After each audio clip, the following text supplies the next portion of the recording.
இன்றைக்கி என்ன கதைனா வேறு ஒன்றும் இல்லை, நம்ம தொட்டியில் வச்சு உரம் கொடுத்து அது இதுன்னு கொடுத்து நல்லா வளர்க்குற செடியில் குட்டி குட்டி பூவாக வந்திருக்கு. பார்த்தீங்கன்னா எங்கள் வீட்டு முன்னாடி கீழே தரையில் நிற்கி அதில் தொட்டியும் இல்லை தண்ணியும் இல்லை ஒன்றும் கிடையாது, தண்ணி ஊற்ற மாட்டோம், அதில் அவ்வளோகான்னு பூ பூத்து கிடக்கு.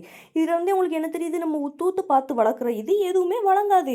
நம்ம நார்மலாக சும்மா விட்டு வளர்த்தாலே அது பாட்டு வளர்ந்துக்கிட்டு இருக்குன்னு சொல்லி தெரியுது. அப்புறம் பிச்சி பூ எல்லாத்தையும் பறித்து கட்டிட்டு அப்புறம் ஒரு மாதிரி வயிறு பசிக்கிற மாதிரி இருந்துச்சு. என்னடா 7 மணிக்கே வயிறு பசிக்க அப்படின்னு சொல்லிட்டு போயிட்டு சரி ஏதாச்சும் ஆம்லேட் போட்டு சாப்பிட்லான்ட்டு வந்து நான் என்ன பண்ணிட்டேன்னா இன்றைக்கி டிஃப்ரெண்ட்டாக ட்ரை பண்ணுவோன்ட்டு கொஞ்சம் சால்ட்டுக்கு அப்புறம் கொஞ்சம் சுகர் போட்டு ஆம்லேட் போட்டு சாப்பிட்லான்னு சொல்லி பார்த்தேன். இது என்ன டேஸ்ட்டில் இருக்குன்னு பார்த்தீங்கன்னா நம்ம பிரெட் ஆம்லேட் பண்ணுவோம்ல அதே டேஸ்ட்டில் தான் இருக்குது. பட் என்ன பிரெட் மட்டும் இல்லை. இந்த மாதிரி யாரெல்லாம் ட்ரை பண்ணியிருக்கீங்க மறக்காமல் எனக்கு கமெண்ட்ஸில் சொல்லுங்கள்.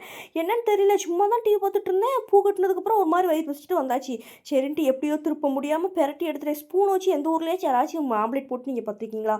அது போட்டு எப்படியோ பிச்சு பெருத்து ஆம்லேட் ஒரு வழியாக பிளேட்டுக்கு எடுத்துகிட்டே வச்சுக்கோங்களேன். அப்புறம் நல்ல டிவியும் பார்த்துட்டு ஆம்லேட்டையும் நல்லா ஒரு வாயில் அமுக்கிட்டு உட்காந்துட்டு இருந்தேன். ஆனால் டேஸ்ட் என்னமோ சூப்பர் தான்.